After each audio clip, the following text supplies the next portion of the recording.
BNP ধর্মের নামে রাজনীতি ও বিভক্তি চায় না বলে জানিয়েছেন দলের স্থায়ী কমিটির সদস্য সালাউদ্দিন আহমেদ। সকালে রাজধানীর খামারবাড়িতে প্রশিক্ষণ কর্মশালায় তিনি বলেন, সবাই অতীতের গণতান্ত্রিক সংগ্রামের কথা ভুলে যাচ্ছে। একটি দল আওয়ামী লীগের ভোট পাওয়ার আশায় তাদের অপকর্ম নিয়ে কথা বলে না বলেও মন্তব্য করেন তিনি। আওয়ামী লীগের দুর্নীতি ও গুম খুনের ইতিহাস জাতিকে না ভোলার আহ্বান জানান সালাউদ্দিন আহমেদ।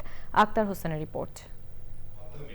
রাজধানীর খামারবাড়িতে কৃষিবিদ ইনস্টিটিউশন মিলনায়তনে বিএনপির দেশ গড়ার পরিকল্পনা শীর্ষক কর্মসূচির ষষ্ঠ দিনের উদ্বোধনী অধিবেশন। স্বৈরাচার বিরোধী দলের স্থায়ী কমিটির সদস্য সালাউদ্দিন আহমেদ বলেন, ৭১-এর চেতনা নিয়ে যারা রাজনৈতিক ব্যবসা করতে চেয়েছে তারা চূড়ান্তভাবে ব্যর্থ হয়েছে। ৭১-কে দলীয়করণ করা ঠিক হয়নি। ৩১ দফা হচ্ছে জাতির মুক্তির সনদের একটি ঠিকানা।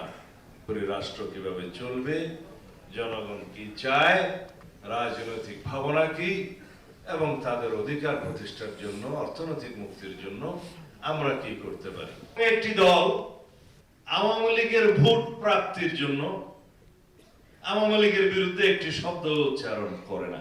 বিএনপির এই নেতা বলেন, আগামী নির্বাচনে ধর্ম বিক্রি করে নয়, বরং পরিকল্পিত পরিকল্পনা নিয়ে নির্বাচন করতে চায় বিএনপি। অপরিকল্পিত এবং আবেগী ধর্মীয় মিক্সার মিশ্রিত বড়িকা নিয়ে আমরা নির্বাচনে যাব না। আমরা যাব সুষ্ঠু পরিকল্পনা নিয়ে।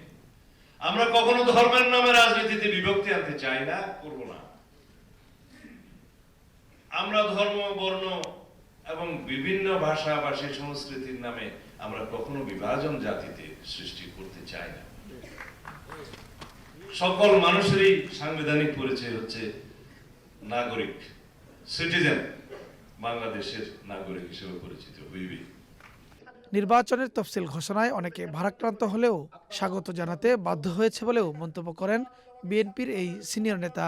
আমরা ফিরে আক্তার হোসেন, চ্যানেল আই, ঢাকা।